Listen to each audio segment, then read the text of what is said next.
Assalamu alaikum wa rahmatullah. Aujourd'hui, j'aimerais vous parler d'un sujet qu'on traverse tous un jour. Ces moments où la vie fait mal, où tout s'effondre et où l'on se sent incroyablement seul. Peut-être que toi aussi tu vis une épreuve en silence, peut-être que tu cherches une main, une parole, une présence. Alors ce podcast est un moment de vérité, de douceur et de foi. Un rappel que même quand tout le monde s'éloigne, Allah reste. Il y a des douleurs qu'on traverse sans personne dans le silence le plus profond, des tempêtes si fortes qu'elles emportent tout, des épreuves qui brisent tout et où personne ne reste pour nous aider à nous reconstruire petit à petit. Non pas intentionnellement ou méchamment, mais le fait est que quand la souffrance est si intime, on s'y sent extrêmement seul. J'ai découvert une fois après l'autre que le deuil se vit de façon très personnelle, même au milieu de la foule. Puis il y a cette pudeur aussi avec ce mélange de blocage qui nous empêche de lancer des SOS aux gens. On croit parfois dans les moments les plus sombres que quelqu'un viendra spontanément, qu'une main se tendra, qu'une présence douce nous dira «Je suis là, tu n'es pas seul». Mais parfois ce silence est tout ce qu'on entend. J'ai connu le divorce, puis à peine relevé le décès brutal de mon deuxième mari. Deux deuils, deux séismes, et autour personne pour me tenir la main sans relâche, pour m'aider à tenir debout et rester pour réapprendre à vivre. Les gens écoutent au début, ils font de leur mieux, ils se sentent impuissants. Puis ils s'éloignent, ils trouvent que ça fait déjà trop longtemps, que je devrais déjà tourner la page. Et là, on se retrouve seul, face à une douleur immense, à essayer de vivre, ou plutôt à survivre. Non pas car on l'a choisi, mais parce que personne n'est vraiment là dans les moments les plus désespérés, sauf Allah. Après peu, les gens fuient tes larmes, ton manque, ton amour, tes souvenirs répétés et ressassés.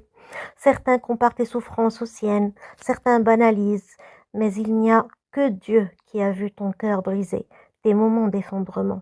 Même ceux qui auraient pu être un refuge n'ont pas compris ou n'ont pas su. Ils ne sont pas en faute, c'est juste ainsi que certaines épreuves doivent se vivre, afin qu'on réalise que le seul qui ne nous laisse jamais est Allah subhanahu wa ta'ala. Et je tiens à dire que ce podcast n'est pas un cri de désespoir ni une plainte, c'est juste un témoignage, celui d'une femme qui, malgré l'abandon, malgré le silence autour, n'a pas lâché. Une femme que la vie a mise à genoux et qui a trouvé Dieu si proche, un pur et doux refuge au cœur même des pires situations. J'ai pleuré seule, oui, j'ai souffert en silence, oui, et pourtant je suis encore là. J'ai tenu grâce à Allah.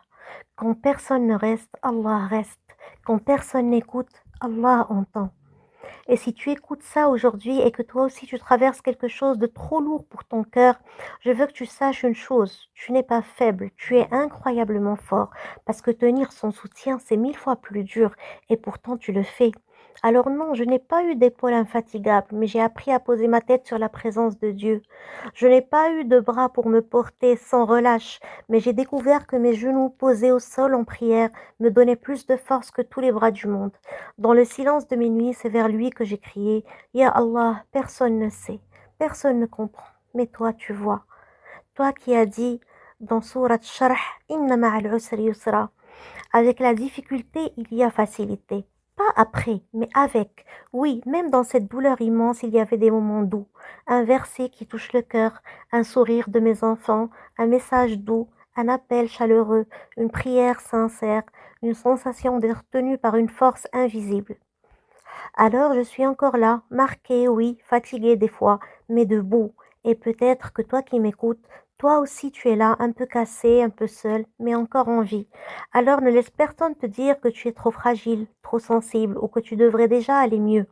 Tu as le droit de pleurer, tu as le droit de mettre du temps, tu as le droit de guérir lentement. Rappelle-toi de Am al-Huzn, c'est l'année du chagrin du prophète Mohammed sallallahu alayhi wa sallam, qui est dite de la 10e année de la mission prophétique, marquée par deux pertes douloureuses pour notre prophète Mohammed sallallahu alayhi wa sallam. Le décès de son oncle Abu Talib qui le protégeait malgré son incroyance, puis celui de son épouse Khadija radiallahu anha, son plus grand soutien moral et affectif. Ces événements l'ont profondément attristé et ont rendu sa mission plus difficile, car il s'est retrouvé exposé aux persécutions sans protection. Ce fut une période d'épreuves intenses, mais aussi un moment où sa foi et sa patience furent exemplaires. Tu sais, on croit parfois qu'on est seul, mais si tu regardes bien, tu n'as jamais été seul, car celui qui est plus proche de toi que ta veine jugulaire ne t'a jamais quitté. Et c'est pour ça que je suis encore debout. C'est pour ça qu'on reste debout. Alors toi qui m'écoutes, si tu souffres, si tu vis quelque chose que personne ne comprend, pose ton cœur entre les mains de celui qui comprend tout. Ne cherche pas à ce que les gens te sauvent, cherche la paix chez celui qui guérit. Tu sais, tu as le droit de dire j'ai traversé des abîmes seul. Mais rappelle-toi que tu es encore là grâce à Allah. Et rappelle-toi, tu n'es pas brisé, tu es en reconstruction.